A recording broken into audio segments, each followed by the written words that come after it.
Welcome to the Banker Lamp. Please enjoy the video. You'll start by confirming lens compatibility and clearing both glass surfaces so nothing blurs your capture. Attach the macro module precisely over the iPhone's active camera. If it's magnetic, feel for the click, and if it clips, center it now.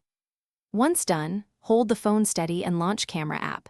Make sure the primary lens is selected, because the macro adapter works with that optical path. This immediate setup reduces vignetting and ensures the sharpest close focus behavior. Now you must control distance and focus because macro photography is unforgiving. Move the phone or subject until details start resolving at roughly 1 to 3 centimeters.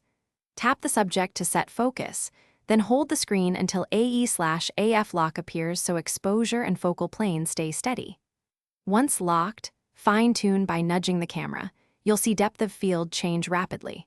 Also modify lighting. Soft, angled light reduces hot spots and reveals texture. You finish by stabilizing and capturing multiple frames.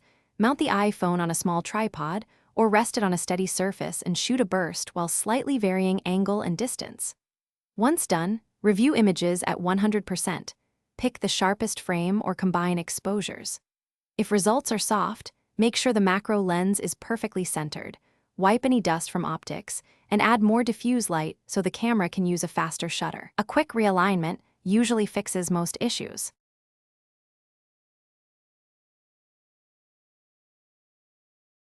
Thanks for watching. If this was helpful, leave a like and consider subscribing. See you next time.